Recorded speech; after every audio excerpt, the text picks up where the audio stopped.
Hey, Andrew.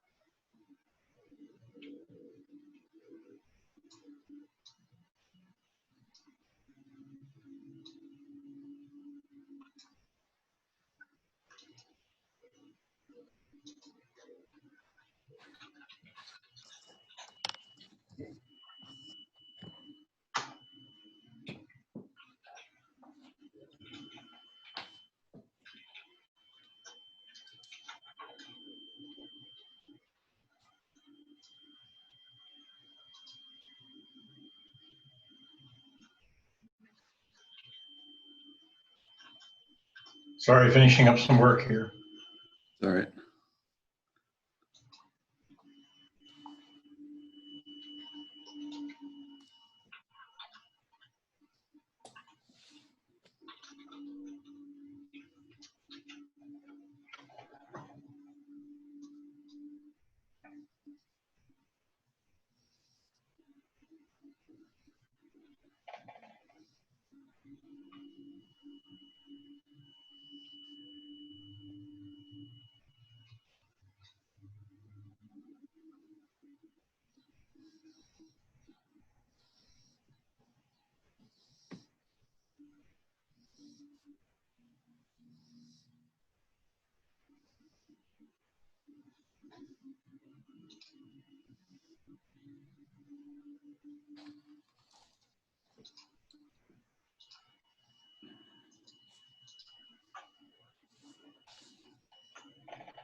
$6.20 and just two of us, huh?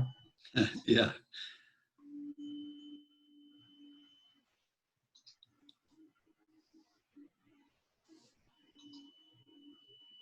No, shoot.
You're doing better than me.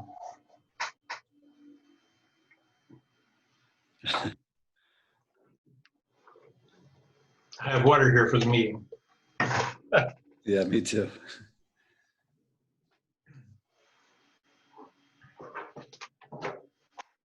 Have yours to start, 'cause I have a little one I can finish with. There you go.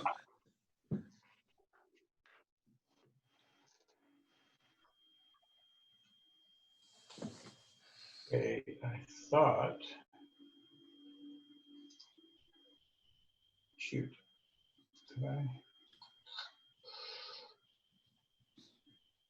I guess I didn't.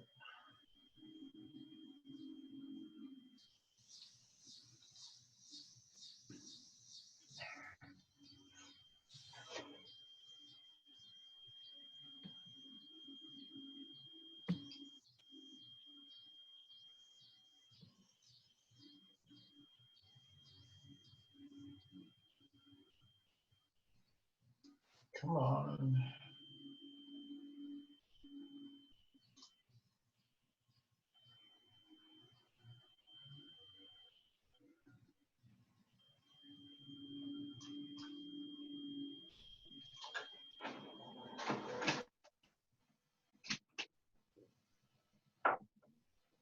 How you doing?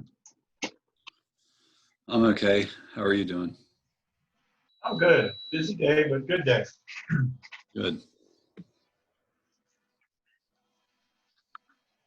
Hey, Lisa. Hey, who was that? Was that, I recognize the voice. Larry.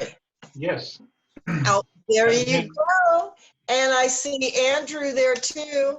Hi, Lisa. Hi, Yeah, Andrew. we're just here drinking before the meeting. Yeah. I was thinking about it, but I thought, nah. Because usually if I have a glass of wine or two, I want to take a nap. So, Well, not- I'm an evaluator tonight, so oh, we'll okay. roll.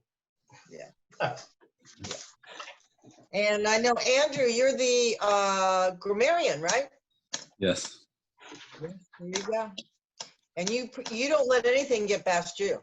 I try not to. No, you don't. But didn't you teach grammar to ELO students or something? Yeah, I taught Oh. ESL. ESL. Yeah, Yeah. yeah. So that information is invaluable then. It's ELO, all- that's that band. Oh, that's a great band, by the way. Yeah, well. Actually, I was listening to them yesterday. We really. Yeah. Yeah. It's funny. But we don't have your name there. We just it says Frederick Toastmasters. Oh, yeah. That's because I had to log in and start the Oh, meeting so that it records. Oh, that's right. Yeah. That's right. Mhm. So Larry, how are Actually, you? I know because I do Zooms for different people. Mhm. How did we resolve the issue of permission to record? I don't know. That's a good question. I Isn't know we there? had that in our, well, like with the association, we do a continuing education class. We have to send in a signed permission for every class that you're granting permission to be recorded. Yeah, because we don't want the recording police to come after us. I Yeah, don't know. that might be a little overkill, but that's just, Yeah, well, I don't know if we have a disclaimer on our website. Would that be a way to do it? actually interesting. Talking to one of the colleges I teach for, they said that evidently that's been changed because notice is sufficient. Used to be Okay. you had to have people actually sign that they agreed to be recorded. Right. But if they're put on notice that it's being recorded and they have the option to opt out, then Right. There you go. you're Hey, cool with Jerry. Maryland law. Right. Jerry, are you drinking too? What are you drinking? Just water. Oh, darn. I thought I could get a good story out of it. Who's drinking? I don't know. Cheers. All right. Yeah, I've got water. Water, there you go. Mm-hmm. Jerry, I just made you the co-host. Thank you. You're welcome. Somebody else just show up. Hi, Benjamin. How are you? I'm okay. How are you? Pretty good. Now, correct me if I'm wrong. Is this the first time you've been here? It is. It is. Oh, well then, welcome. Thank you. I saw the invite and I couldn't pass it up. Well, I think you're going to have a good time. We've got two great speakers. And have you ever been to a Toastmasters meeting before? I have. I am actually your District 18 Program Quality Director. Oh my heavens. You've come to a quality club. Yeah. Yes, yes, yes. So you belong to another club then, obviously. My home club is the Greater Elkton Area Toastmasters, and I also belong to the Polished Professionals Advanced Toastmasters. Oh, wow. That is cool. Well, I think like Larry said, you're going to enjoy it. Definitely. Sure We have I will. fun. Don't we, Anwar? Hi, Anwar. Hello. How are you? Fine, thanks. How are you? Pretty good. Looking forward to Thursday. I couldn't believe it was Thursday though already. Holy cow. Yeah, time flies. I mean, I'm happy it's Thursday, but really, I don't know what happened to Wednesday. Something did. You agree with me, Benjamin? Absolutely. And it's already the 20th of I know. August, for crying out loud. I know. It's not because we're having too much fun, is it? Maybe. Oh, okay. Okay. Is anyone going to the convention? I do. Going to the convention? I do. I know, yes. Sweet. I will make as much of it as I can, for sure. Yeah, there's a kind of a time difference. A lot of a time difference. Yeah.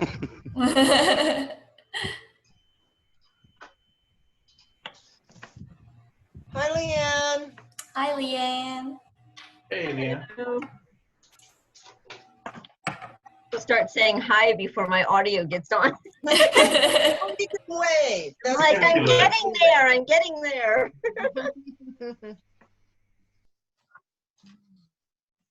How are you doing, Leanne? I'm doing okay. I Good. got my level 3 ribbon from Jerry today. Yay! Hi. Hi, Wenbei. Oh, welcome back. Hey, Venkat. Hello. Hi. Hey, Venkat.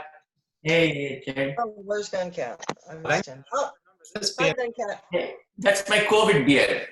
yeah. Yeah. Very handsome. Ah, thank you.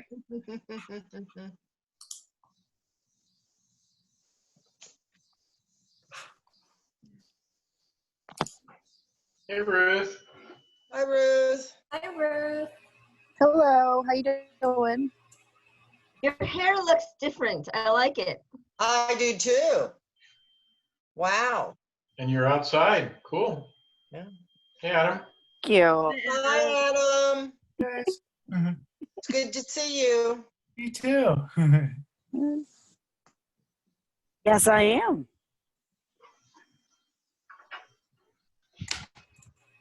Where are you outside? Are you at house or? I know you're not on the. I'm in Liberty Town, right at the end of the driveway. Oh, Yeah. Well, it looks very nice. Hi, Okay. Tom. Hello. How are you? Pretty good. Good. Looks like we're getting a good turnout tonight. Yes. That's good. Dom's also a new member. Welcome, Dom. Yeah. Oh, congratulations. Yay. Hi. Hi, Young. And Hyung is as well. We've got a bunch of new members on here. Oh, Yeah, Wenfei's our new members Winfei's too. joined. Yeah, Winfei joined. Yeah, Wenfei, Dom, Hyung. wow. I forgot to remind my friend Linda about tonight.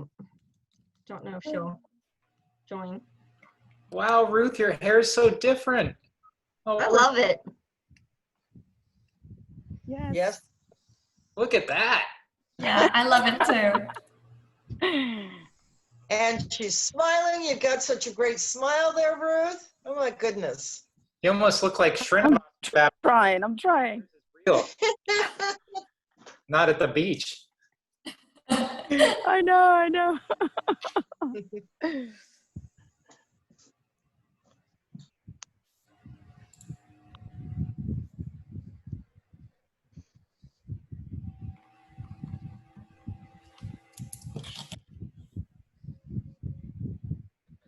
Venkat, I like your background. Oh yeah. I just try to switch between different backgrounds. Yes, it is nice. Thank you. Relaxing. The water's always very relaxing. That's right, yeah. I tried to do backgrounds, but it didn't work on my computer. Yeah, why not? Mine, like half of my face keeps fading off, and and I'm There's no way I'm gonna buy a green screen to put behind me. Yeah, Unu tried to help me. We tried several different walls and none of them worked. We decided it was the computer. Oh, look at that's him! cool, Look at him! He's on TV, literally. Yeah. There's different effects you can do. Oh my gosh, Adam, that's so cool. How did you do that? Oh, goodness. Oh, that's funny. Yeah.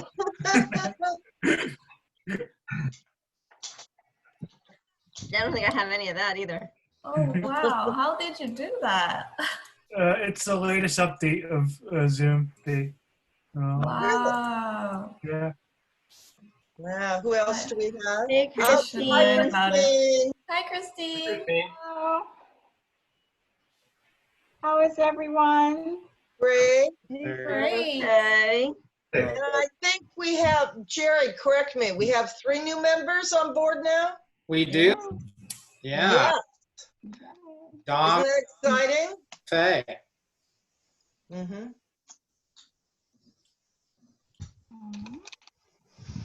Wonderful. I didn't even look at the agenda. All right, this is good. We have 3 speakers tonight. No, we have 2 speakers tonight. Mm-hmm. And a special third that Anu will tell us about. Yes. hey, friend. Hi, everyone. Hi, Hey, Erin. I'm looking forward to your speech tonight, Erin. Me too. Mm. It's been a while. Yeah, but it's always good to get, dust off that rust and get Yes. back in the game, right? And I just printed it out.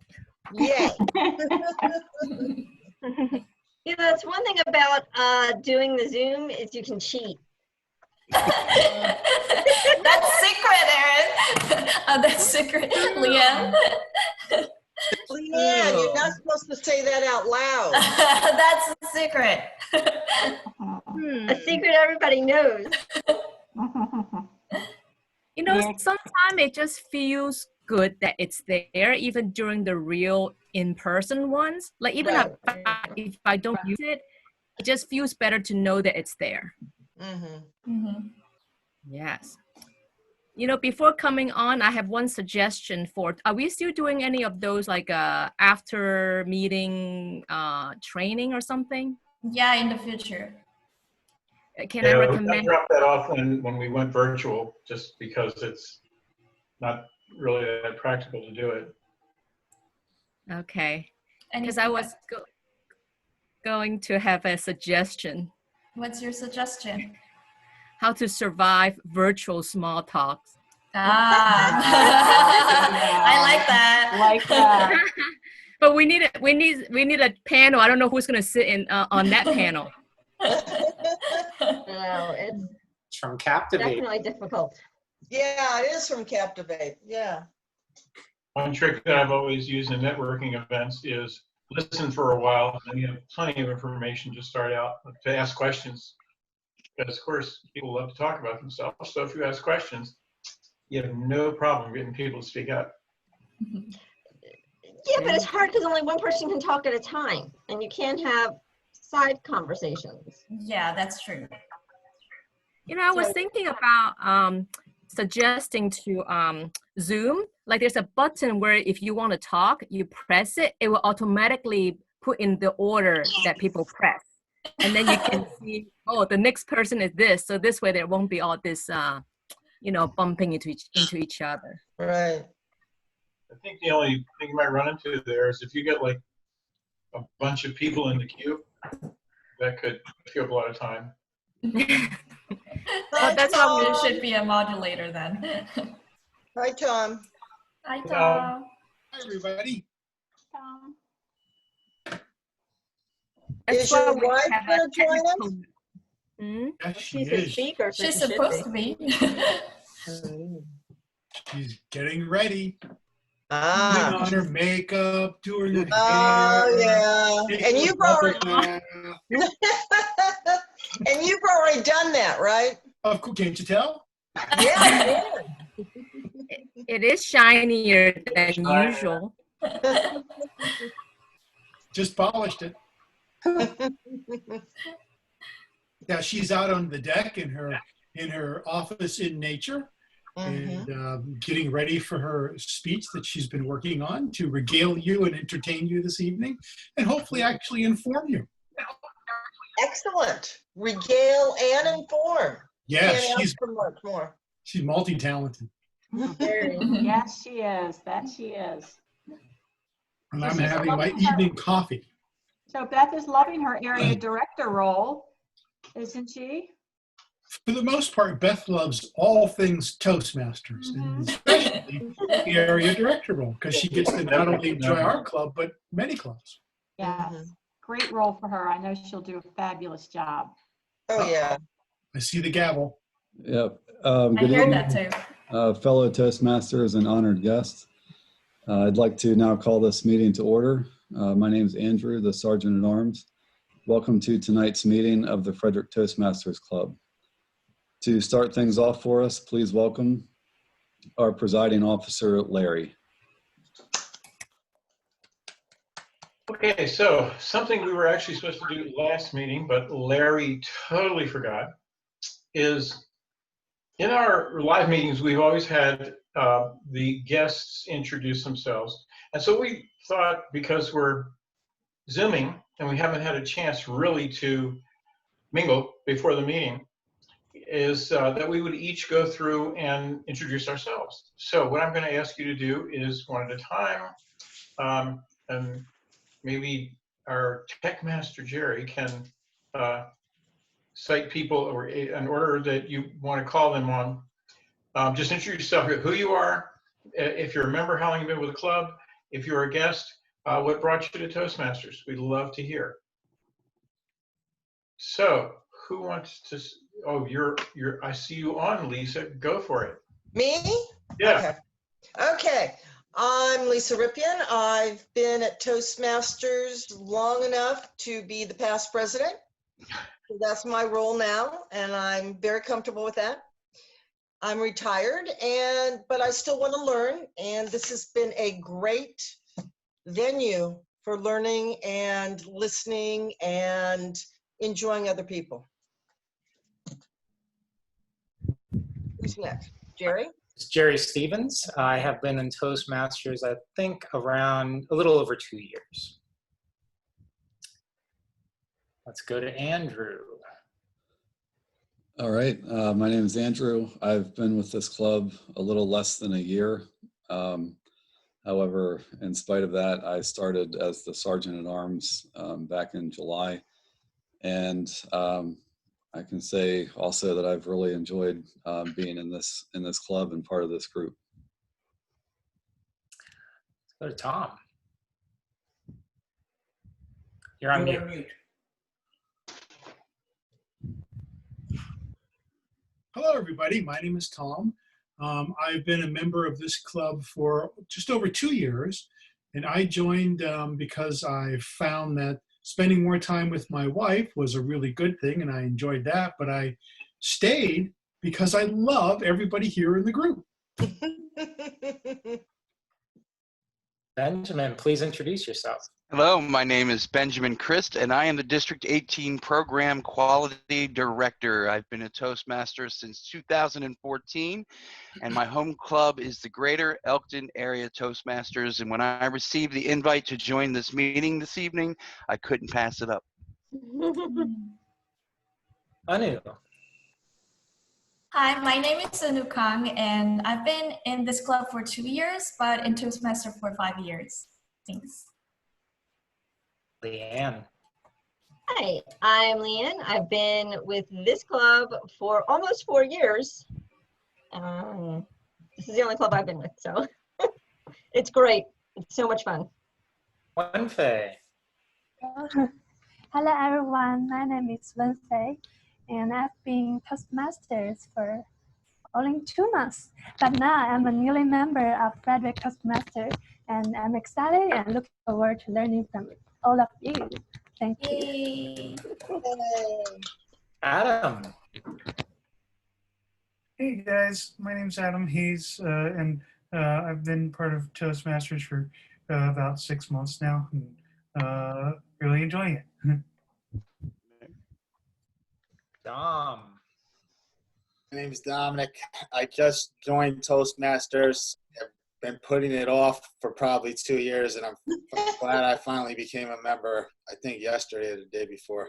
And everyone's really awesome in the group. Thank you. Welcome. Go to Venkat. Hello everyone, my name is Venkat Tope. I've been a Toastmaster for more than 10 years. Even though I've been slacking off for the last 2 years, I'm getting back to the groove now.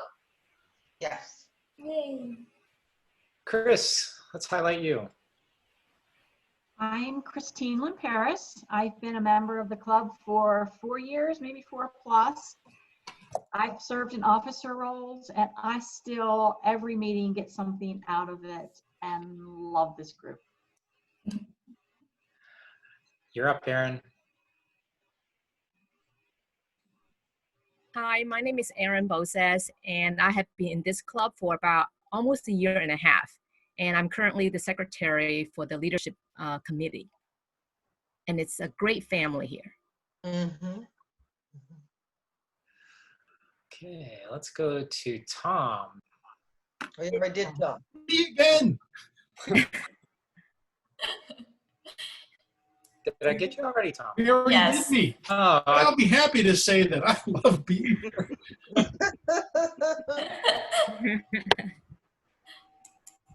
Hi everybody. My name is Ruth Mosley, and I've been at Toastmasters for roughly about a little bit over 2 years, and I also have the pleasure of serving as your treasurer. Thank you. Hyun. Oh, I hear you, Hyun. You're not on mute. We can't hear you. We'll come back to you. Srinivas. Hi everyone, I've been a Toastmaster in this club for almost 4 years, actually 3 years, 8 months. I'm also a member of other 2 clubs. It's been an amazing journey, learning a lot. Back to you. Let's hear from Beth. Hello. Excuse me. I've been a Toastmaster for 7 years and a member of Frederick Toastmasters for 5. And like Christine, I learn something every single meeting, and I love it. And now to Louise. Hi, I've been a Toastmaster for 5 years, since January 2015, so 5.5 years, and it's been a great adventure. Thank you. And let's try Hyun again. Hi everyone. Yeah. It is second meeting for me, and I just joined this nice club maybe yesterday, and well, nice to meet you guys. Thank you. Thank you. All right, back to you, Larry, for... Okay, so next on the agenda, because I am looking at the agenda, we have our inspirational message from Ruth.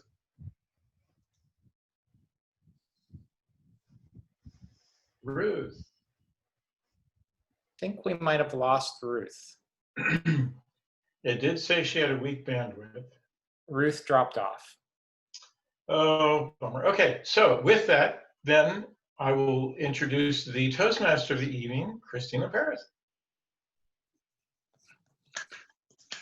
Thank you, Mr. President. Can everybody hear me? Yes. All right. Good evening, fellow Toastmasters and honored guests. It's my privilege and pleasure to welcome you to the educational portion of our meeting. My role as the Toastmaster is to act as your host. The Toastmaster keeps the meeting moving and moving on time. Each Toastmaster meeting is structured so that the members can learn various techniques such as communication, listening, and leadership skills. There's 3 main parts to a Toastmaster club meeting, all clubs throughout the world. The first is prepared speech session. We have members who will be delivering speeches from the Pathways Educational Program. The second session is table topics, where we can practice our impromptu think on our feet skills. The speeches are for 1 to 2 minutes, and it is open to everyone in the club, including guests. The third session is evaluation, which is presided over by our general evaluator. We'll also have an 8-minute break after the prepared speeches, which allows the evaluator time to gather their thoughts and also opens it up if anybody has questions about the club, Toastmasters, educational program, anything. Several members have volunteered for helper roles, which are critical to the success of our meeting tonight. For that, I would like to introduce and thank, to begin, is our tech master, Jerry Stevens. Would you tell us what you're doing for us tonight? Sure. Thank you, Christine. I am the newly dubbed Tech Master, previously known as the host. My role is to help with the technology behind the scenes. That's primarily spotlighting speakers, muting any distractions, as well as managing anything in the chat. If you do have any technological issues or anything that I might be benefit from, you're welcome to reach out to me in the chat. Again, my name's Jerry. And along the lines of tech role, I'd just like to note that Ruth was able to rejoin if we want to go back to her for inspiration. Let me finish introducing the helpers, and then let's go to inspirational. Can you guys hear me? Okay. Okay, hold on, Ruth. Christine is going to finish with the helpers, and then she'll call you back. All right. Thank you, Jerry, for Tech Master. Another critical role tonight is grammarian, and to give us, that's Andrew Strickland as our grammarian, and will give us the word of the day. All right, so for my role, I'll be listening to the speakers and listening for any areas that could use some improvement as far as grammar or word usage is concerned. If there's also any extraordinarily wonderful usage of sentence structure or anything like that, I could point that out as well. As far as the word of the day, I will share my screen here to show what that is. Okay, so the word of the day is idiom. The dictionary definition is an expression in the usage of a language that is peculiar to itself, either in having a meaning that cannot be derived from the conjoined meanings of its elements, such as up in the air for undecided, or its grammatically atypical use of words, such as give way. My definition, which is a little simpler, is a phrase or expression that has a special meaning and, if taken literally, would be nonsense. An example, when pigs fly. The meaning, something that will never happen or is impossible or highly unlikely. The usage of that idiom would be William, who is extremely talkative, will keep quiet only when pigs fly. That's an idiom. So idiom, that's the word of the day. And I'll count how many times anybody uses the word idiom. Thank you. Thank you, Andrew. Our next role may qualify as an idiom, our Wizard of Oz. Wizard of Oz, would you tell us what you'll be doing for us tonight? Yeah, Kristen, thank you. I'm the Wizard of Oz. I'm the only role that has wizard in its name. So as Wizard of Oz, my role is to count any filler words that you're using, any crutch words that you normally don't use, but you try to fill the gaps while you're speaking. So repeating and all of those that don't make any sense sometimes they do, like and may qualify as a a word. So I'll catch them and then count and present at the end of the meeting. Thank you, Srinivas. One more role we'd like to recognize before we proceed is our timer, being performed by Leanne Nazardi tonight. Leanne.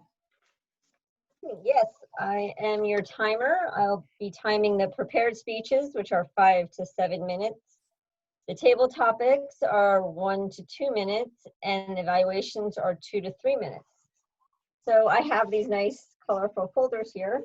So like at the minimum time, like for the prepared speeches is 5 minutes, I'll be holding the green folder up.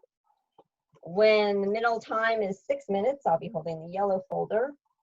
And when the time is up at 7 minutes, I'll be holding the red folder up, and then you have 30 seconds to wrap it up. Thank you, Leanne. And I'll be giving a report at the end of the meeting. Great. Now, Ruth, are you ready for our inspiration? Maybe. Oh, did we lose Ruth again? Looks like she's trying to come off mute. Yes. Yes. That's it. There you go. Sorry about that. Yes, I'm ready. Hopefully you guys can hear me. Yes. So the inspirational statement today, it comes from two places.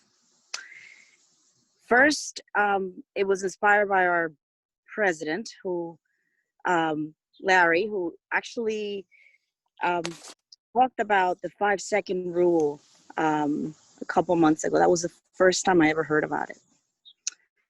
And I decided to do some research. And the interesting part is that when you look at the things that you do not want to do, the things that you don't like, the things that you hate, it is almost impossible to get through them. It's difficult.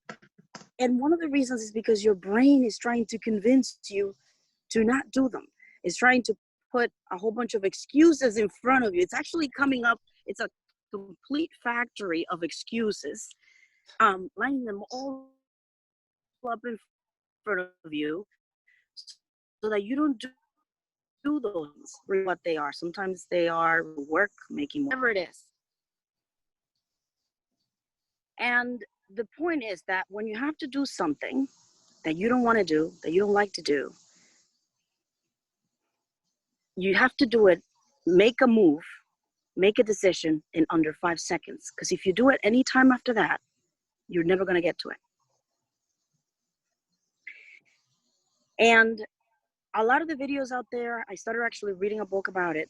And one of the things that they suggested to do is like when you think about something that you don't want to do, in those 5 seconds, start walking. Start doing something related to it. As far as I'm concerned, I got an email a couple days ago asking me to do the inspirational speech. And actually, I replied to that email in under 5 seconds. Because otherwise, I knew I was going to come up with things. Try to make a move, even if it's just getting up, walking away, thinking about it. But don't let your brain try to come up with excuses. Why not do it? That's it. Thank you, Ruth. Thank you. Now for our prepared speech session. Speeches are scheduled in advance so that the speaker can prepare with verbal and nonverbal communication skills and to meet the objectives set forth in that individual's pathway educational program. Our first speaker tonight is Beth May. She is speaking from Pathways Presentation Mastery, Level 1, Researching and Presenting. It'll be a 5 to 7 minute speech. After working behind the scenes of the 2020 census for the past 3 years, Beth has learned a lot about the decennial census of population and housing. In addition, she has become an advocate for getting people to respond to the 2020 census, due in no small part to being inspired by the dedicated and passionate staff at the U.S. Census Bureau. However, the knowledge she has gained does not translate easily into a compelling story to help you appreciate the importance of being counted.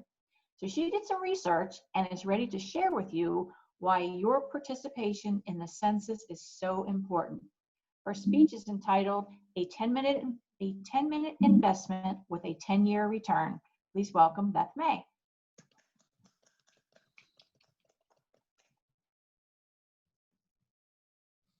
I am going to share my desktop.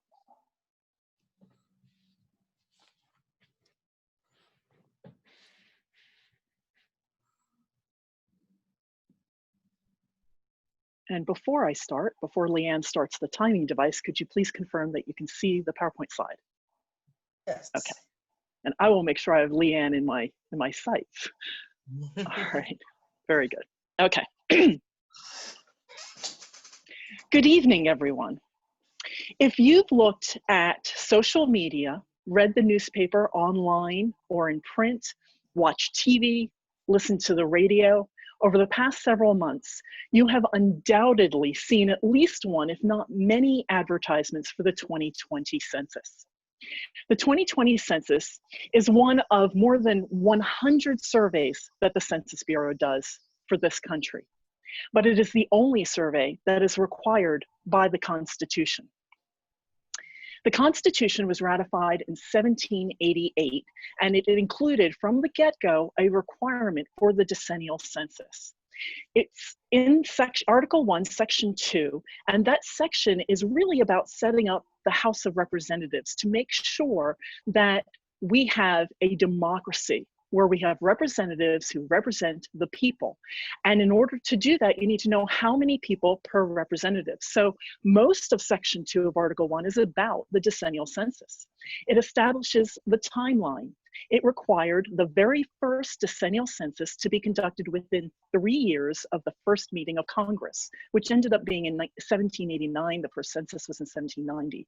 And it also establishes the ratio for representation, saying that there should be no more than one representative per 30,000 people. After the 1790 census, there were representatives on average of one per a little more than 30,000. Today, it's one representative per more than 700,000 on average. It was, there was much legislation passed that provided the details of the requirements for the census, and all of those laws were consolidated into Title 13, Section 141 in 1954. And Title 13 includes the requirement for the apportionment data, the data on which the House of Representatives seats is based, to be sent to the president within 9 months of the census date. The census date has been different dates throughout the years since 1790, but it settled on April 1st in 1930, and it's been April 1st since 1930. Title 13 also requires protection of the census data. Protection is of paramount importance because if the Census Bureau loses the public trust because they weren't able to protect the data, then the public will not respond to the census and they will not be able to meet this constitutional requirement. Public Law 94-171 amended Title 13 in 75, and it requires the state population data to be sent to the individual states within 1 year after census date so that they can draw their legislative districts. The first census in 1790 was conducted by 650 U.S. Marshals overseen by Thomas Jefferson, who was then the Secretary of State, and it increased the House of Representatives from 69 to 105 seats based on a total population of 3.9 million people. For comparison, in 2010, the census counted 309 million people. It cost $12.9 billion to conduct, and it allocated seats for 435 representatives in Congress. There are 5 primary uses of the census data, the decennial census data. The first and foremost is to apportion seats in the U.S. House of Representatives, which is the requirement of the Constitution. And this map actually shows what happened between 2000 and 2010. It's an interactive tool, one of the many that the Census Bureau has available online. It shows that some states in the Northeast and in the middle of the country and a little bit in the South were lost, and then seats were gained in the Southeast, in Texas, and in the West and far Northwest. And if you recall, at the time between 2000 and 2010, a lot of baby boomers became eligible for retirement. And so I think this reflects the trend of a lot of retirees moving to warmer, drier air. Also, I think the real estate prices took a dive in that time frame in Texas. So we have population moving, and as a result, we have the seats in Congress moving. Where people go, so goes political power. The next way that the 2020 census data, the way the decennial census data is used, is to draw congressional and state legislative districts. It is also used, most probably don't know that it's also used to allocate electoral college votes. Now, allocating electoral college votes is actually really important because twice in our lifetimes, the presidential vote was determined by the electoral college instead of the popular vote. So that's really important. More importantly, perhaps, is that the census data, the data from the decennial census, is used to make decisions about the distribution of more than $700 billion of funding from the federal level to state and local governments. This is the funding for schools, libraries, roads, bridges, hospitals, post offices. And so this is really, really important. And then finally, census data is used to make planning decisions about the US population, not just by government agencies, but by people like you and me. It's used by educational organizations, private individuals, small businesses, large businesses. It's available, not the raw data, but the aggregated data is available to all of us because we're taxpayers and we pay for the census. And so we have access to that data to make decisions. The timeline actually starts long before 2020, long before the decennial census year. It's the planning starts. And I have actually two different timelines here because one shows some detail that I want to talk about, and the other shows that the planning actually starts way back in 2013 for the 2020 census. And frankly, based on what I've seen at the Census Bureau with my work, they are already collecting the lessons learned and starting planning for the 2030 census. So while the diagram on the lower left actually shows research and testing starting in 2013 for the 2020 census, the real planning for 2020 probably started before 2010. Or during the 2010 census. So it really takes a huge number of people, thousands of people, plus thousands, hundreds of thousands of temporary census workers, many years, more than 10 years to prepare for the census. And speaking of the field operations, last August, there were more than 30,000 temporary census workers who went out into the field and verified addresses. And starting last month, there were census takers deployed. There are currently more than 270,000 census takers knocking on doors at those addresses on the address list who have not responded yet. So that operation of non-response follow-up was actually supposed to start in May, but it was delayed until July was the beginning, so they call it a soft launch. I don't know if that's an idiom or not. And then it was truly launched in August. And that's where they knock on doors to get the data. Well, because of COVID-19, the Census Bureau proposed a new plan for doing the census, and that had non-response follow-up ending in October instead of July, the apportionment data being sent to the president in April instead of December, and the redistricting data being sent to the states in July 2021 instead of March. The House of Representatives approved that in May, but the Senate never did approve it, and it would have needed to be approved by both because it is a constitutional requirement for the data to be delivered to the president 9 months after Census Day. The census did give a press briefing in July, on July 8th, and the link is here. You can listen to the press briefing or look at the transcript. And they explained all of the measures that they're taking to keep both the temporary census workers who are going out into the field safe and the general population who they're visiting safe. So it was a good plan, but it relied on this timeline. However, due to political pressures, the Census Bureau has been required to go back to the plan of delivering the census data to the president in December and the redistricting data in April. And so they are ending non-response follow-up in September instead of the replan date of October. Now, you might have heard in the media that it's ending early. It's not ending early based on the original plan, it's ending early based on the new plan.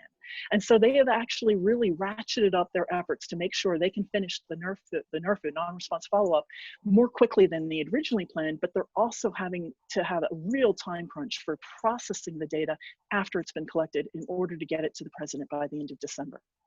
So what's next? Only 64% of the country has been counted so far, as of yesterday. If you've already responded, thank you. But if the Census Bureau calls you, and they did call me, and I didn't recognize the phone number, and I didn't take the call, and then I Googled the phone number later, and I said, oh, that really is a Census Bureau phone number. So I called them back. They wanted to verify some of the data on my form. If they call you, please take the call or return the call. If you haven't responded and they knock on your door, please answer the door. Or better yet, there's time yet still to respond.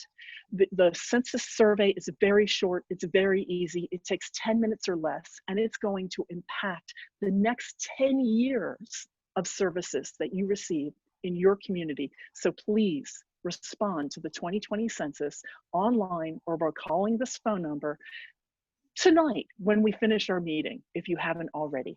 Thank you.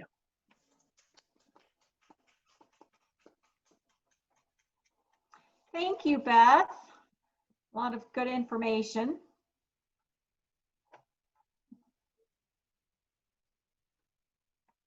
All right. Our second speaker tonight is Erin Bozaz.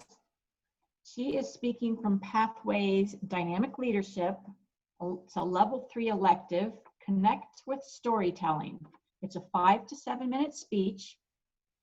Erin wouldn't be here telling her stories today if she hadn't followed her heart to come to the US when she was 17. Be open and try new things, as you never know where life will take you. Her speech is entitled Adventure Awaits. Please welcome Erin Bozaz.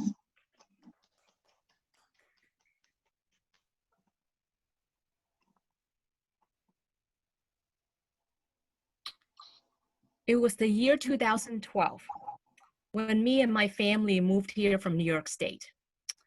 The moment we got here, of course, I registered my children, and I vividly remember that my daughter was being told that she would belong to the class of 2020. And I remember at the time, wow, that's a cool number, class of 2020. I already envisioned this image of her graduating and the ceremony, all the things that a parent would think before a child going to college. And I really like that number. As you and I know, we're here, year 2020.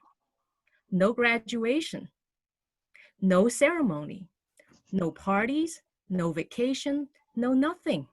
A lot of us have done our duty, are still doing our duty to stay at home. It was not the class of 2020 I had envisioned. And honestly, I don't really quite mind that the graduation ceremony was completely changed to an online setting, and the school did a really nice job to give a little bit of personal touch to each student. But what's more disappointing was really the gift that we had planned for our daughter before she goes to college. We're going to send her to Singapore for 1 month, actually majority of the summer. And that was something she really, really looked forward to. And it actually has special meaning to me that she's going on this trip. Well, she was going on this trip before the pandemic that canceled it. Because when I was at her age, at age 17, that was when I came to this country. Looking back, I remember right before I was about to graduate from high school, it was in my last year, I already planned on going to Australia because it was a place that some of my cousins were already going to school at. It would be comfortable to go to a place that I already know people and family. But on one fateful day, I was just walking by the counselor's office in high school. And out of the blue, I saw this poster that I had never seen before on the bulletin board. It says, academic year in America. I was like, And it says that it will, it's a scholarship program. If you apply, they will match you up with a family that you will spend the year with, and you'll get to go to a real public school so you can experience the cultural experience the program would offer. Something inside me just stirred up. I don't know, it was a little bit of a danger feeling, but not in the sense of like nowadays we think about guns and things like that. Danger as in excitement and thrilling. And something of America just seems a little bit like, I'm not like I know my parents might crazy about me going. They would feel more comfortable that I would go to Australia being with family. But something that told me that I wanted to go. Maybe just too many episodes of Full House I had been watching by then. I wanted that experience living with family and have all these, cool things that happen. So I wanted to do it. And luckily, I was so grateful that my parents were open enough to let me make that decision. And I applied. And I got it. So a few months later, packing up 2 giant suitcases and getting ready to head to, well, my host family was in Kansas. And when I first got the news, let me back up a little, I was really like, Kansas, where's that? Because I was really kind of like thinking about, California, New York, Florida, Chicago, basically anything in the parameters of this country. I right away, well, this is before the internet, I right away ran to the library, got the biggest map I could find of the US, and just looking and looking and looking, I was like, where is Kansas? It was to the point that I could not even find it. So I ended up having to look at the index and then go back to the map and saw it right in the middle. Oh, well, the only thing that everybody, I guess, knows something about Kansas was the not Wizard of Oz. It was the, somebody help me, I can't believe this. You know that movie. So, yes, that's it. So, but regardless, I was still excited because I'm going to go on this adventure. So 2 big suitcases with 4 seasons of clothes, jump on the plane, leaving a place that I was familiar with. I was leaving Hong Kong, a place really even smaller than Frederick County, but yet at the time we had close to 6 million people. And I landed in Wichita, Kansas, because that's the only place they have the airport in Kansas.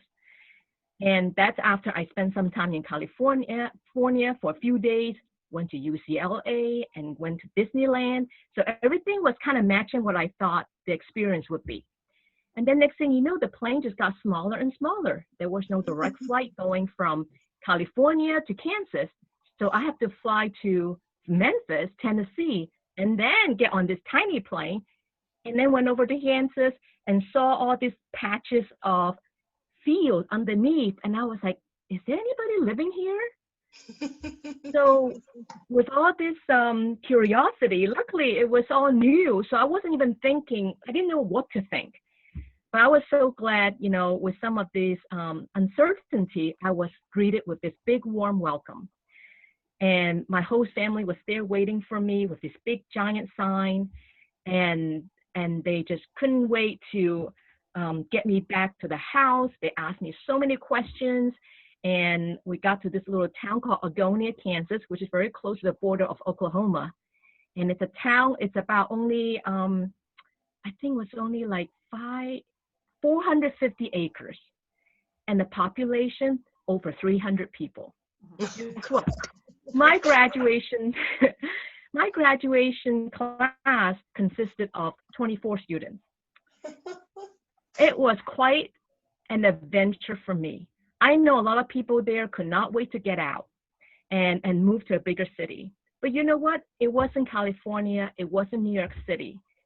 But for someone who grew up in a big city and to experience a very different life, having met cowboys, cowgirls, went to the rodeo, went to prom, went on my first ski trip, and my family even took me to the Outer Banks on a long road trip. It was such a year full of adventures and memories. And just last year, we had a reunion. We met again in the Outer Banks. It was so special. I was able to bring my whole family, and so did my whole sisters. They brought their families, so the family got bigger. We are not blood related, but you can always find families and special people in your life because life is adventure. You never know what's ahead. And something as small as that little poster completely changed my life. Yes, we are now stuck at home, but just get ready because if you keep your eyes and heart open, when we're back to normal, you never know what awaits you. Thank you, Erin.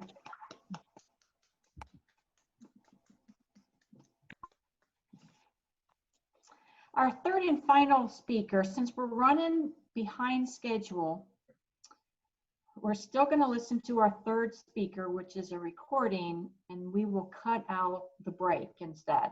So evaluators, you'll have during table topics to gather your thought, but not that extra 8 minutes. Our third and final speaking slot tonight is going to be a little different than usual. To present our special speaker, please welcome Inu Kang.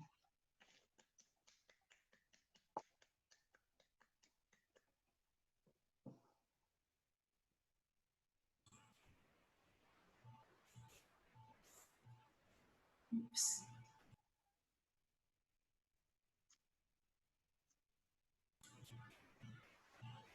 Sorry.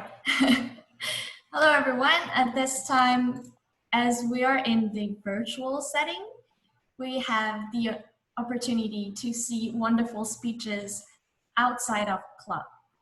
This is one of my favorite speech of World Champion of Public Speaking, and it is the speech from Dhananjaya Hediarachi.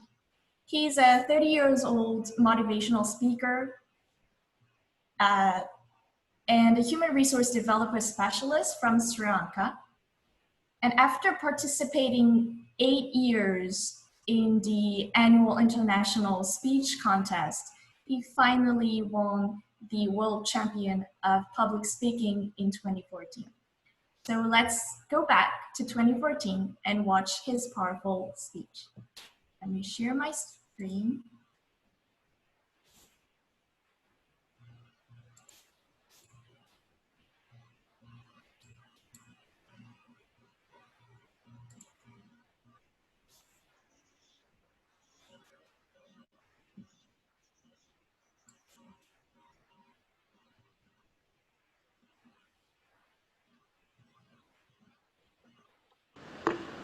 Dhananjaya Hediarachi, I see something.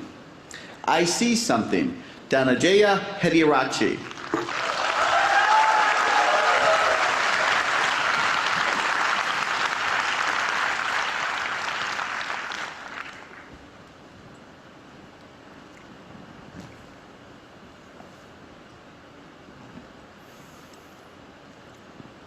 You and I are not very different from this flower. Just like this flower is unique, you are unique.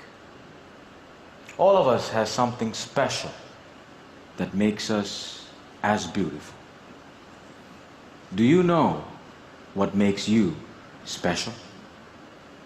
Now the answer to that can be a little difficult to find, because sometimes life has a cruel way of picking out your petals, breaking you in two, and throwing you into the trash. And when you're broken, it's very difficult to feel special. Mr. Contest Chair, my fellow flowers, I can remember the first time I broke. I was 17 years old. I had already flunked high school and managed to get myself arrested. Now, I wasn't afraid of the cops. But there was one person I was very afraid of, and that was my mama. Raise your hand if you have an emotional mother. Let me see. Put them all together, you get mama. I can hear her scream outside the police station. Even the cops were afraid. She came up to me, held the iron bars, looked into my eyes, and I saw a tear coming down her face. Now, I've seen my mama cry before, but mothers cry 3 types of tears. Tears of joy, tears of sorrow, and tears of shame. And when a son sees a mother cry tears of shame, that's a life-changing moment.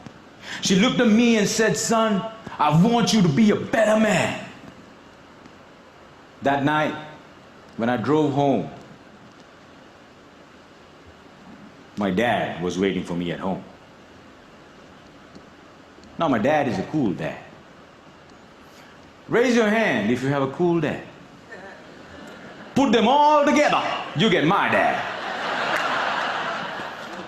My dad came up to me and said, son, it's okay. You flunked your exams. You already got arrested. That's fine. You get that from your mother's side. I want you to start working immediately.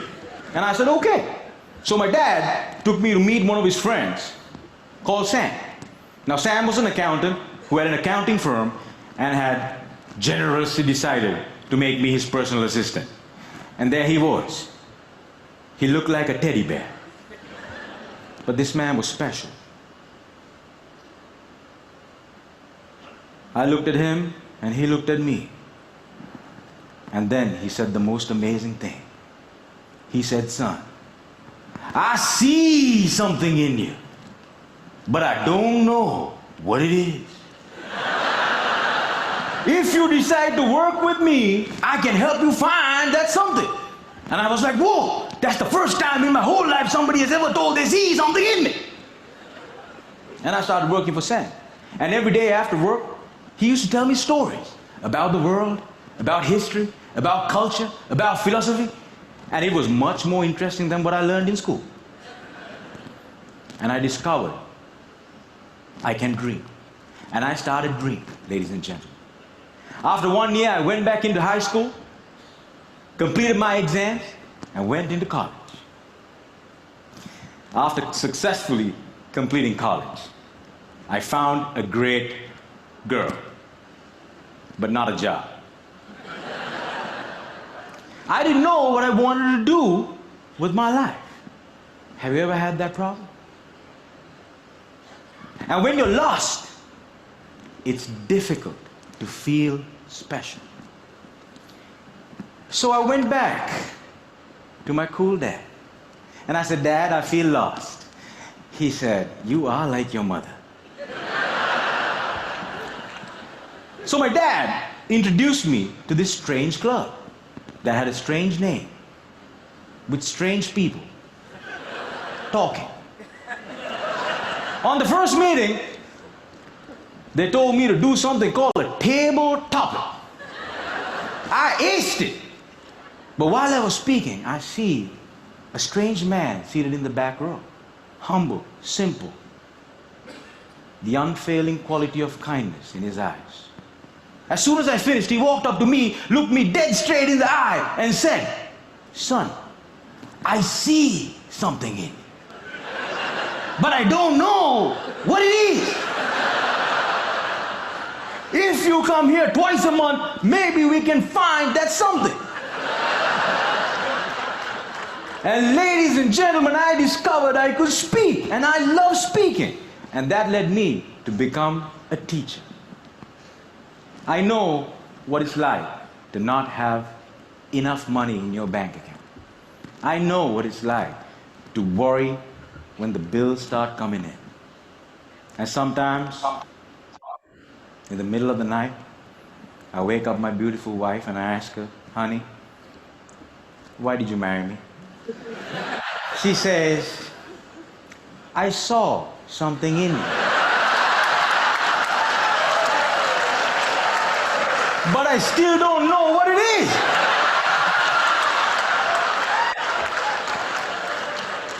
Ladies and gentlemen, today I'm a dreamer, I'm a speaker, and I learned the unfailing quality of unconditional love from my wife. I was broken, and I've been broken, lost, and broke many times in my life. But the people in my life were able to reach into the trash can and make me whole again. If it was up to me, I would have never been able to do that. And this is why if you have great people in your life, no matter how broke, how lost, or how broken you become, they can piece you back together. Ladies and gentlemen, when I look at you, I see something in you. But I don't know what it is. Over to you.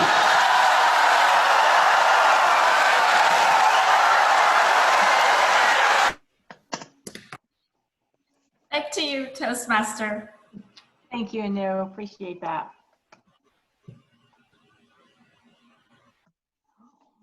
All right, the next session of our meeting is table topics. And to lead us in table topics, please welcome our topic master, Lisa Rippian.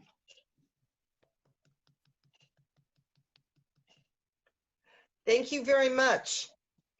Table topics improves confidence and impromptu speech skills. And these are very important. This is talking off the cuff. It would be like an elevator speech. And what I've discovered watching table topics for so many years is that the most intriguing and the best ones, the speaker has used their creativity, their imagination, and didn't necessarily follow the form of the question. So I am going to give you tonight a quote. And I want you to reply to the quote in whatever way you would like. What does it bring to your mind? You have 1 to 2 minutes, and please feel free to use an idiom. That always makes things interesting. So I'm going to be quoting from Dr. Seuss. And Dr. Seuss is an American child's author who I think everyone knows: red fish, blue fish. Oh gosh, I just forgot it. All the fish. 1 fish, 2 fish, 3 fish. No, you know. Red fish, blue fish. Thank you. There you go. So I am going to read a quote from Dr. Seuss. Some of them are from him and some are from his books. And then you take it and you go on and speak to 1 to 2 minutes. So here is the first one. Sometimes you will never know the value of a moment until it becomes a memory. Let me repeat that. Sometimes you will never know the value of a moment until it becomes a memory. Do I have anyone that would like to speak on that? Now, any guest can speak on it also. Or I can, okay, Benjamin, go for it.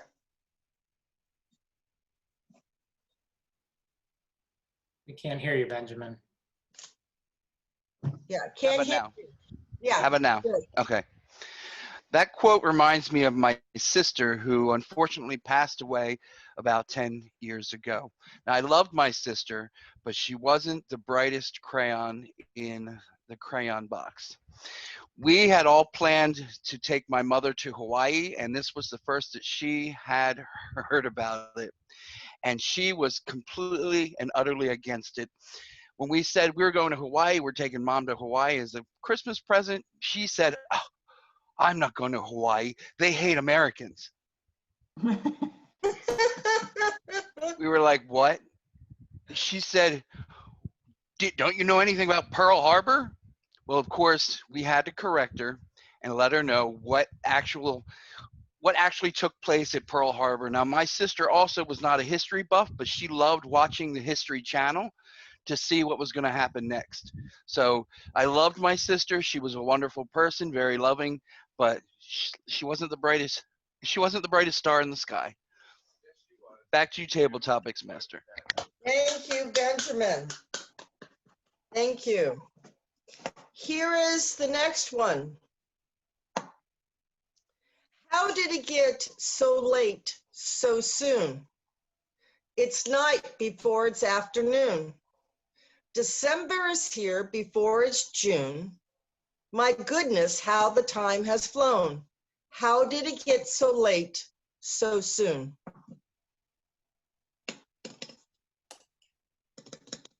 Tom, would you like to respond to that? That sounds like something down your alley.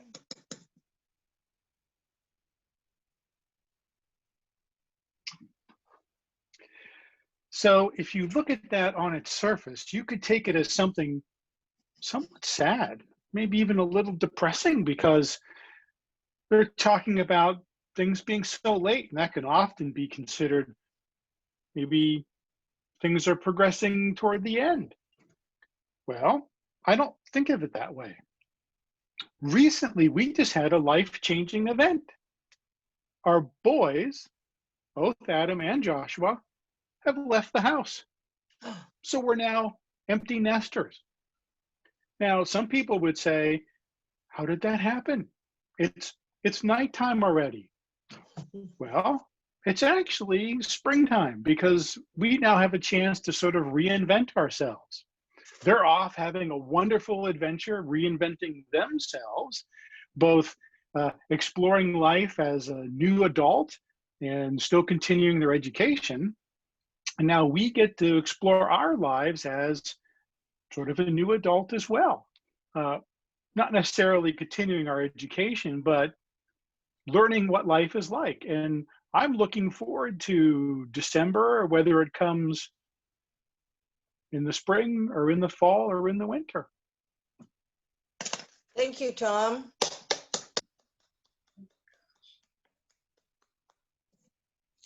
We have time for a couple other ones.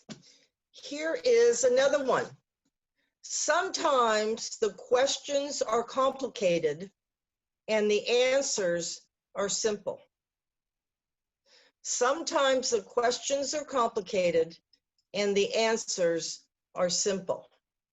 Do I have anyone that would like to respond to that? Oh, goodness. Leanne, did I? Oh, I'm timer. Oh, that's right. Anyone else? I'll go. Okay, Larry. Repeat the question one more time. Really? Sometimes the questions are complicated and the answers are simple.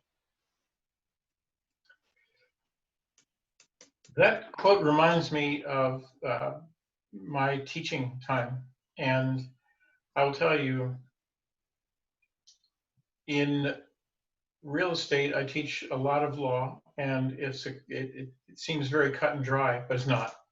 There are situations that come up, agents ask me questions that I could never have dreamed would happen.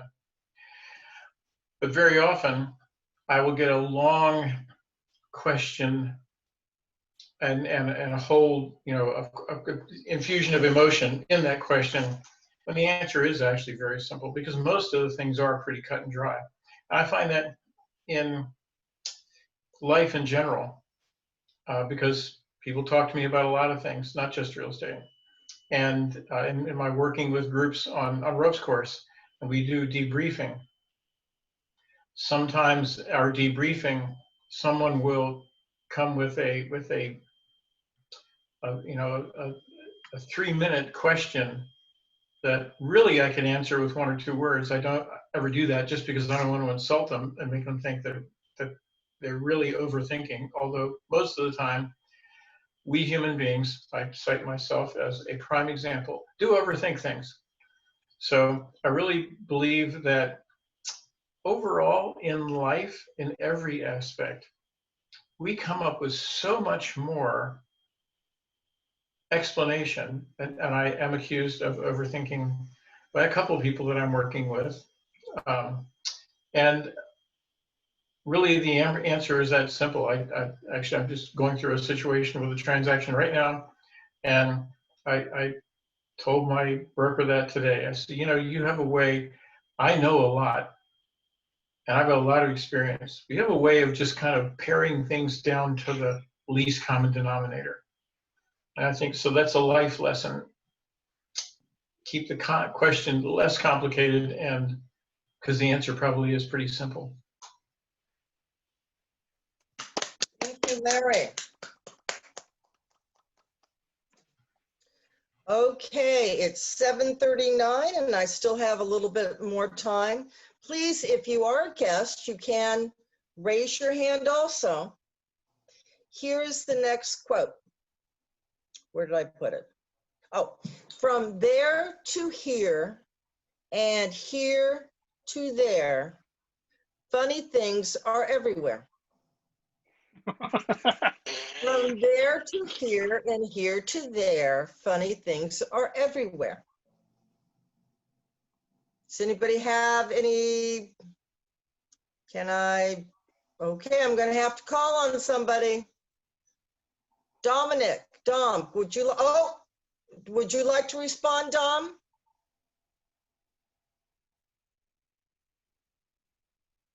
You don't have to. I can't hear you. I'll try. Okay. Oh man. So what? I'll say it one more time. From there to here and here to there, funny things are everywhere. You can relate that to your life or as a way of looking at life. All right, look, can I pass on this one? I'll try to participate. Okay. Okay, no problem. Louise, would you like to try? Yes, I will.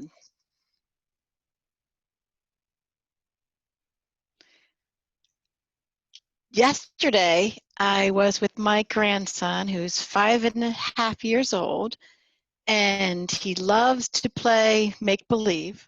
So we do a lot of make-believe playing. But the funniest thing that happened yesterday was a laughing contest. Have you ever had a laughing contest with somebody where you have to be goofy and you have to make them laugh? Well, it was my turn first. So I just gave him the biggest laugh. And I just laughed. I can't do it the same way because he's just so cute. And I won the first, right? Then he does one. And I was like, I'm really can't laugh. But I laughed. So I lost the second round. The third round, he tried of it like this. And he says, you can't even smile. I was like, and then he came up to me and he did the funniest thing. And so it was like, I just had to laugh. It was just so, you just don't know where humor will just break your, make you laugh to your side splits. That's an idiom. So whatever you do in life, just try to enjoy it. And when you get those seconds of enjoyment, then life will be better. Yes, thank you, Louise. And you know what they say, laughter is the best medicine. So increase those endorphins. I have time for one more. And here it goes. Today is your day. Your mountain is waiting. So get on your way. Here it is again. Today is your day. Your mountain is waiting. So get on your way. Anybody like to relate that to their life, the situation? I don't see a hand. Now Adam, go ahead. Great, Adam. So I've always told myself today is my day because there have been many times throughout my life that I've climbed many mountains. Many of you know that I've had many surgeries throughout my life, and due to that, I've had many challenges in my life. But I've always told myself that I'm going to climb those mountains because I knew that for every time I climb those hills, whether it's through a through a challenge at school or anywhere in my life, or even on my bike, I'm going to climb that mountain and say, today is my day. I will never let anything that comes in my way keep me from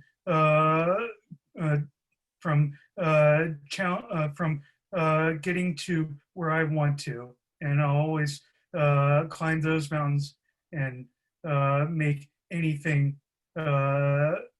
possible, because I will tell myself today is my day.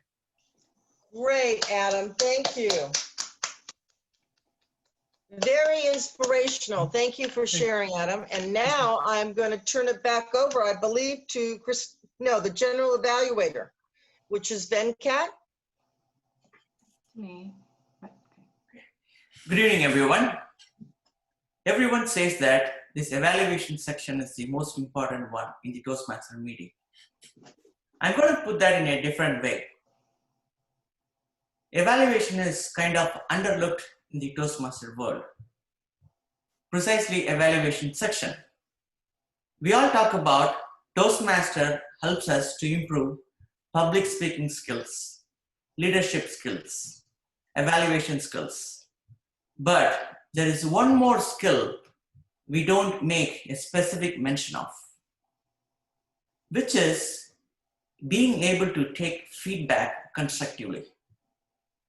In real life, if somebody makes a comment makes some criticism, not every one of us take it in the right spirit. But Toastmasters helps us to improve that skill. And this section is exactly for that. For all the speakers, whoever have participated, we are going to give feedback to you. To start off with things, I would like to invite our first evaluator, Larry Riggs.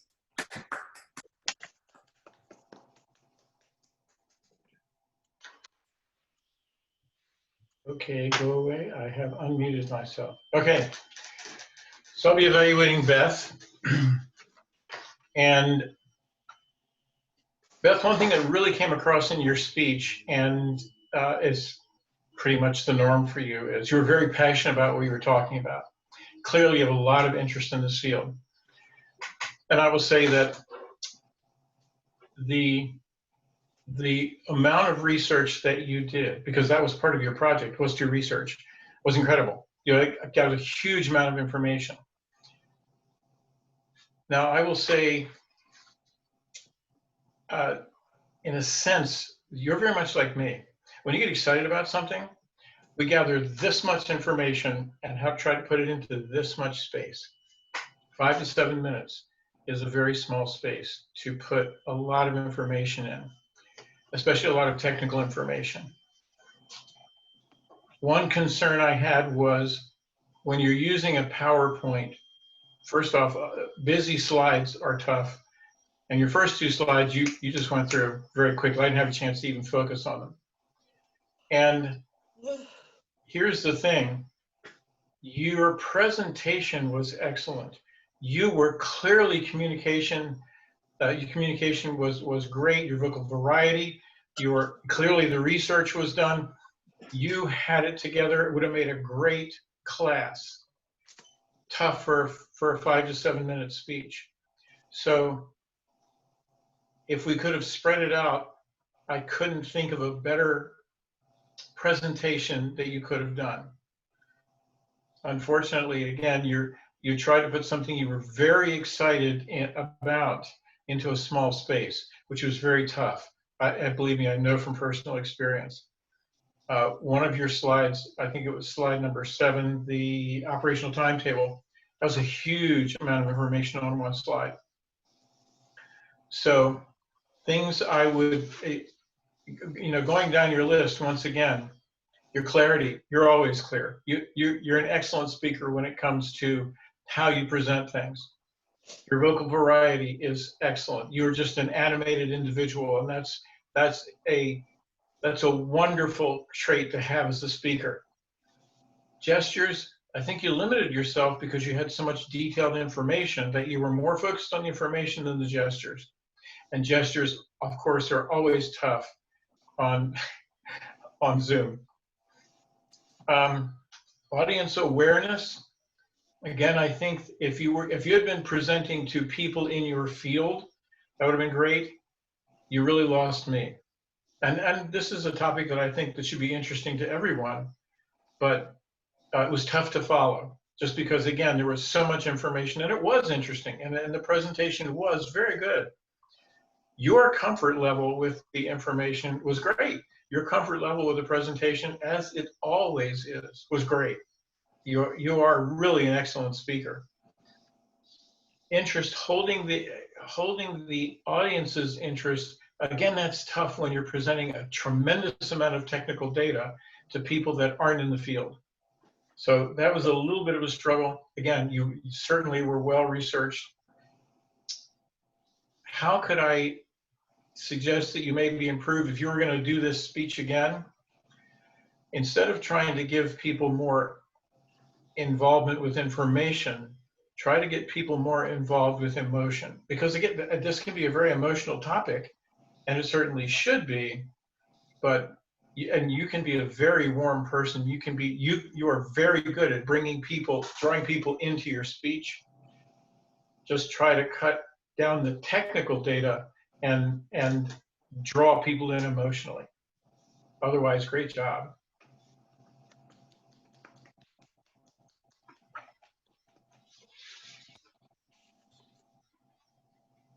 Great job, Larry. To evaluate the next speaker, I would like to invite our evaluator, Anwu.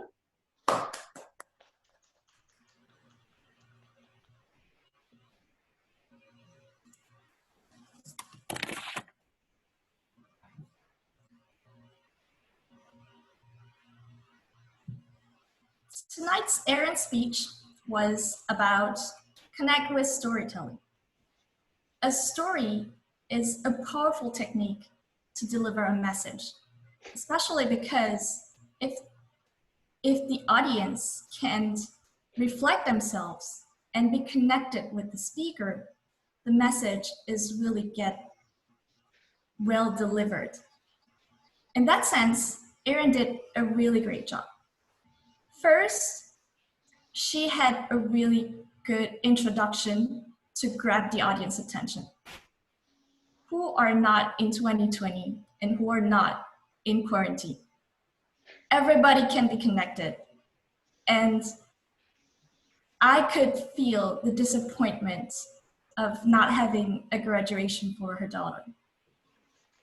In that sense, I was really hooked on the story and really ready to go to the start. And with that, she moved on to her own story, starting from 17. And there comes the second strength of Erin's speech. She is really good at picturing the scene. When she was talking about the scene on her school and she was looking at the poster, I was with her at that school looking at the board. When she was talking about the time she was looking where Kansas is, I was with her in the library looking back at the index together. With that, I could really be into that story and imagine that whole story and be with her. And I was really dived into that story. One thing I would like to suggest is that since it's a storytelling, the story has its ups and downs. So you could use more vocal variety, including pacing. When you were talking about going to US and you went to different places, attractive places, good restaurants, you can go yourself, really exciting, and go up with big voice. And then I went to Disneyland, and you get a little pause. And then everything was in long distance. And even this plane was small. In that case, it really makes a dramatic sense because you were so excited and then it just dropped down. So everybody can be like, oh, I was really disappointed at this moment. And then you went up again by you get a really great welcoming with all the families. I think with that, it will be a really big, powerful, more even powerful story with your strong intro and a good picture, a really good scene. And it will get your message, like be open and try new things. That message will be even more impactful. Thank you. Very good observation, Anmol. Moving on, let's now cast our vote for the best speaker, table topic speaker, and evaluator. Guests may also vote, please. Poll is now live.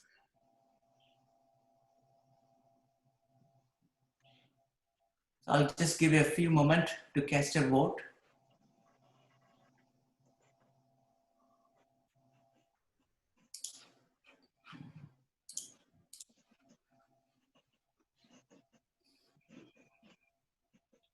If everyone is ready, let's move on to the next item on the agenda. I'm going to call on all my helpers to give report on their evaluation. To start off, I'm going to invite our timer. I have your older copy of the agenda. Who's the timer? Leanne. Yeah, Louis, sorry. Okay. Okay. Our first speaker, Beth, was supposed to be 5 to 7 minutes. She went to 10:08. Our second speaker was also supposed to be 5 to 7 minutes, and she went to 8:12. Our table topics, Benjamin was 1 minute 5 seconds. Tom was 1 minute 22 seconds. Larry was 2 minutes and 12 seconds. Louise was 1 minute and 17 seconds. Adam was 1 minute and 41 seconds. On our evaluators, Larry was 4 minutes and 9 seconds. The evaluations were supposed to be 2 to 3 minutes. And Unu was 3 minutes and 30 seconds. There you go. Thank you, Louis. Next, we have grammarian report from Srinivas. I'm doing the grammarian report, right? Yeah, that's it. Will be Andrew. I'm Yeah. sorry, Andrew. Yeah, I got mixed up. All right. Okay, so Beth, I didn't catch anything grammar-wise from you, but you did mention the word of the day once. Aaron, you said before a child going to college, and in the context there, it should have been before a child goes to college.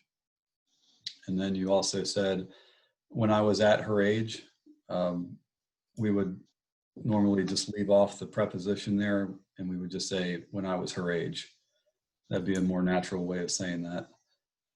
And you said, talking about being in the plane and seeing the fields beneath, you said all this patches of fields underneath.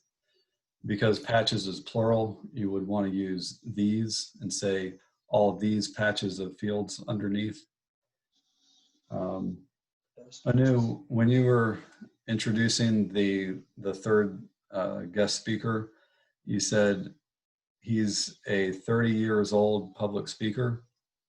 You would actually leave off the S and say he's a 30-year-old public speaker, just year, not years.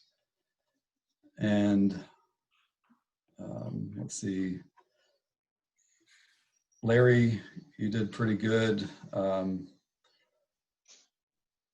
Anu, when you were giving the evaluation, you said, who are not in 2020, who are not in quarantine.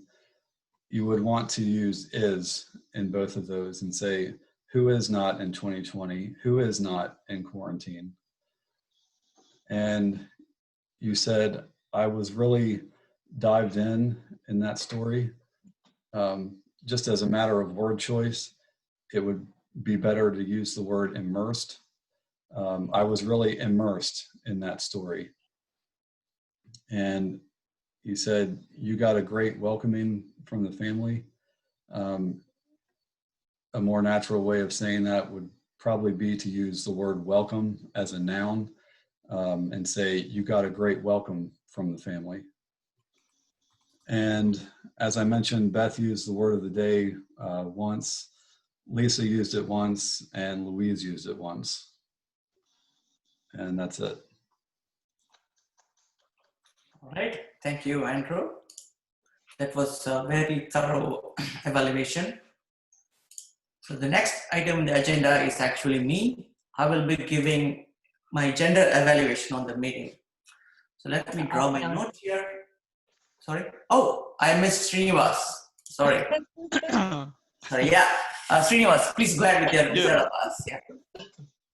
Don't miss the wizard. Yeah, we did extremely well. That's an idiom, I guess. I don't know, maybe. Christine, you were well done. I didn't see any crutch words. Ruth, I saw, in the beginning, I saw a couple of ums and a couple of ands, and after that, it was smooth. Beth, it was well delivered. I only saw, instead of I think you tend to say ugh. A couple of times I caught that. Iran, it was also wonderfully delivered. I only saw one or two ums.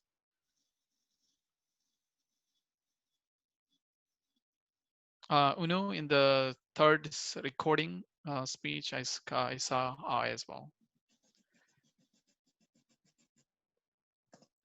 Table topics master, Lisa, perfect. I didn't notice any. Benjamin, well done. Table topics, Thomas, well done. I didn't see anything. Larry, one one one and. Louise, I didn't see anything. And Adam, I don't think I count for you. Evaluation Venkat was well delivered, good. Larry for evaluating for Beth. It was all done, it was all good, and until you repeated and in a faster fashion. Typically for long pauses, just went and you use as a segue. Maybe not needed in that case. I think that's the end of my report. Thank you, Srinivas. Now, it's my time really to give my report. So I'm going to start with the evaluation with what happened even before the meeting. Anbu has been doing an amazing job reaching out to people and asking them to take up roles. Both last time and this time, I wouldn't have signed up without her asking me. Great job with that. And on the agenda, both last week and this week, I found that the Zoom link in the agenda was broken. It was not working. I don't know if it was just me or something wrong with it. I don't know. So I want to give you a small appreciative word to Ruth, who made a point to attend the meeting, even in the middle of her personal, affair. Even though her connection was dicey, she made sure she attended. Good job with that. And Larry, now when you started off the meeting as a presiding officer, I like your technique of asking everyone to go around and introduce themselves. This served two purposes. In addition to getting people introduced, you put everyone on the hook.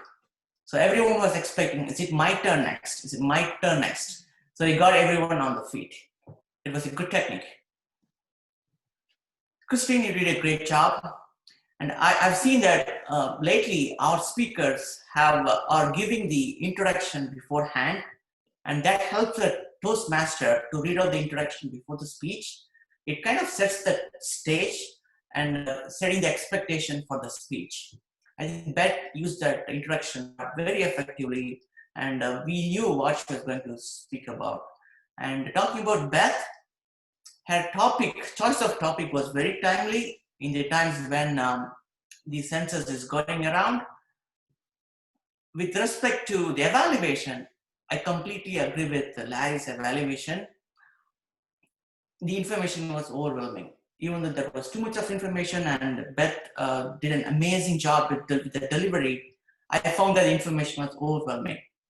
What I would say to combat this kind of subject is to cut down the information.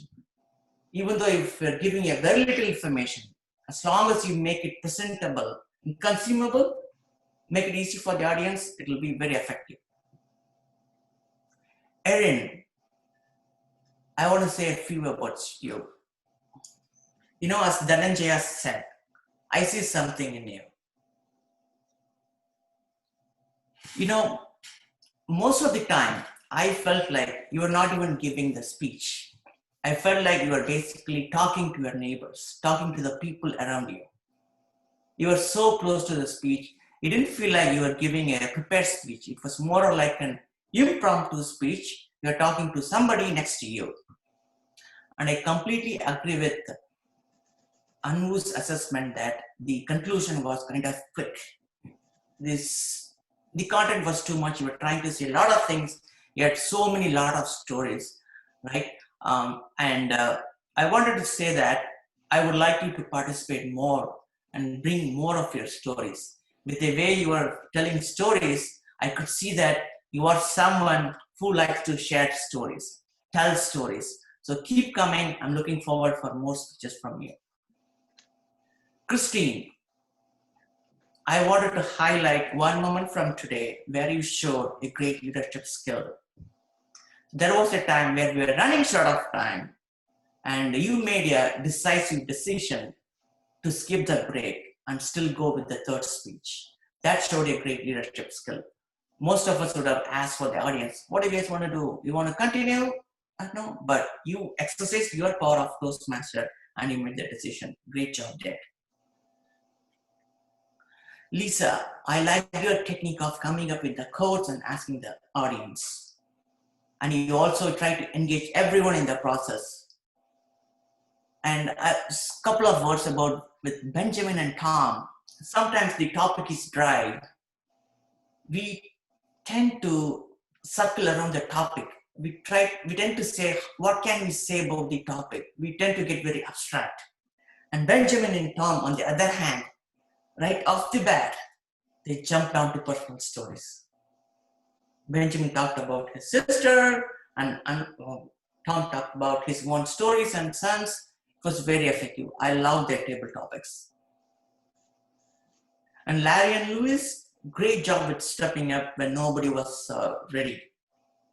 And on the same regards, Lisa, I felt like probably the table topic section could have been cut short. I just felt. And Larry and Anu, great evaluation, very precise evaluation. And we were very thorough. And Srinivas, you had made a very good catch of all the awesome arms. And a personal comment to myself, I was a little sloppy with forgetting who's doing the grammarian report and time of report. And also missed Srinivas' turn. So that's pretty much about my evaluation. I think it was a wonderful meeting. It went very well. Great job, everyone. With that, I turn over to the Toastmaster of the day. Thank you, Mr. General Evaluator. Okay, am I spotlighted? Yeah. All right, now for presentation of awards for who you voted as your favorite speakers tonight. Our best table topic goes to Adam Hayes.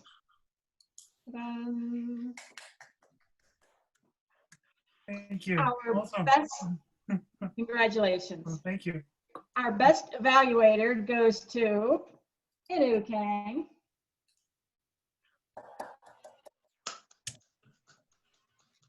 And best speaker tonight goes to Aaron Bozas. Can I just say something real quick? Yes. Okay. I dressed for the occasion, and I'm sorry that Leanne had to hold up that red sign for so long, but I have to show you what I wore today. Thank you. And I brought my host family, the reunion picture you can see last year. That's all. I just want to make sure I brought them. Thank you. Yeah. Thank you. Now back to our president, who's going to do some quick wrap-up notes, and VPE, anybody else? Do short, sweet reports. Larry. You're on mute, Larry. Can't hear. I believe the next agenda item is Jerry. Well, I just want to welcome our 3 newest members. We have Hyung here, Wenfei, and Dom as well. An amazing journey here to get 3 new members at this meeting. So thank you. And Benjamin, being that you have some experience with other clubs, we'd love to hear your input on this meeting.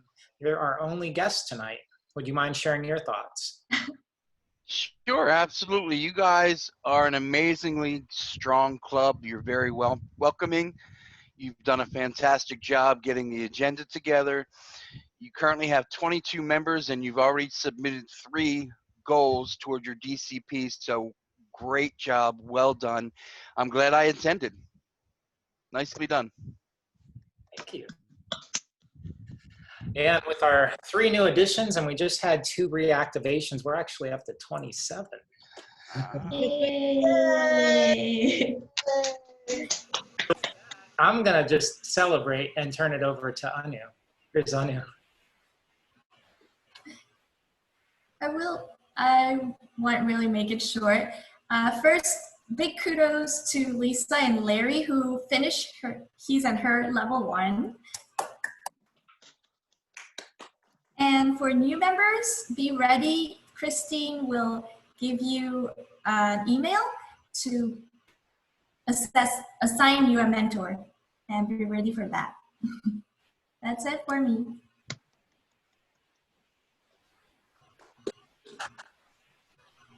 Okay, so that, yeah, I would definitely second that point. If you are one of the folks that just joined and you do not have a mentor, you have not been in contact with Christine, go ahead and get in touch with her, or I'm sure she will be getting in touch with you. Yes, I see her nodding. Because I think that's one of the strengths of our club, is we assign mentors to people. You're not a mentor like the old system where it's 3 speeches. No, it's 6 months. And we really believe very strongly in that. And Christine has been an excellent leader in that area. And I'm sure she will continue to be so. Make sure you are in contact with her. But again, I'm sure she'll be in contact with you. Do we have anyone else in any club business? Okay, Yes, well, sir. This is Srinivas. Yes. Sure. Yeah, I'm a Oh, trainer yes, from the picture. Sorry, I don't understand. Oh, my phone thinks we're talking to it. Okay. Just a reminder, if you haven't signed up for the international convention, you still can, and it starts on Monday, and it's free, and you don't have to be a Toastmaster to attend. Thank you for bringing that up, Beth. I meant to mention that too, because I did sign up. Are you ready for picture? Okay.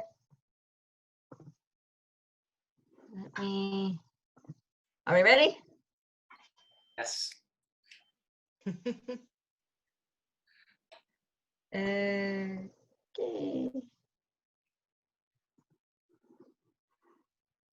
Got it. Awesome. All right, with that, I dug and found my little gavel, so the meeting is officially adjourned. Bye, everyone. Bye. Bye. Have a great weekend, guys. All the cats will come out. Hyung, I saw your cat earlier, and Faye's is always close behind. Tom's was right there. Tom's was off to Dinner the side time. for a little bit. All right. For me, it's dinner time, so the cat always jumps right up on my lap and tells me it's dinner time. Hey Beth, I think so. April 1st was the day, whenever you were living on April 1st, right? Because I've lived in like 3 places this year. I did, but I don't. I mean, they kept sending it, so I hope I got the right one. Effectively, I did it twice. Once, online, and then once the one that got mailed to me. So. Louise, if you don't get it, it's probably an Erie. I know, back in Erie, right? That's Did Louise funny. live in Erie? Did you live in Erie at one point? No, my dad grew up in Erie. That's where he lived.